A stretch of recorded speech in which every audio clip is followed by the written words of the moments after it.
Austin, we don't vote on constitutional rights in this country.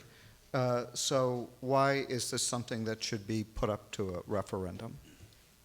Well, I have to disagree with the premise of your question. Okay. Obviously, that we're dealing with a constitutional right, and if we're going to talk about constitutional rights, we can't forget arguably the most precious constitutional right in this country, which is the right to vote.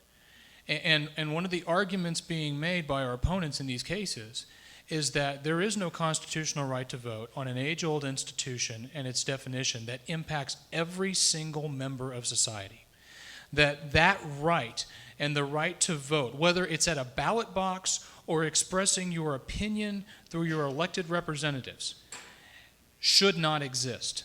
That this is inherently a constitutional question and the Supreme Court should take it away from everybody. And with all due respect to the professor, you can't have it both ways. It's either a constitutional issue or the polls matter. Polls and public opinion matter for the legislative process, not for courts. The Supreme Court's not going to decide this because 55% of the Americans, or whatever the statistics may be, they change every day, believe in or don't believe in same-sex marriage. That's a political question, which we think this is. So in that regard, polls should matter. You know, and nobody's filing lawsuits saying when the citizens of New York, through their democratically elected representatives, chose to redefine marriage and engage in this social experiment, that was unconstitutional.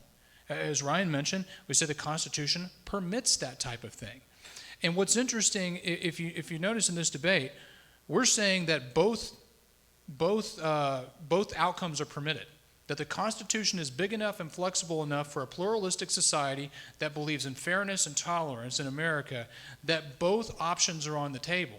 And what our opponents are saying is that, no, your option that you prefer is not on the table, only ours. And we're going to take it by judicial force and quote polls at the same time and pretend like we're engaged in a political process. It's just a little bit of a, I think, logically schizophrenic approach there. And when the argument has not been made yet, or I haven't heard, maybe you'll give them an opportunity to get to it, Bob, as to why the Constitution compels the answer to this question.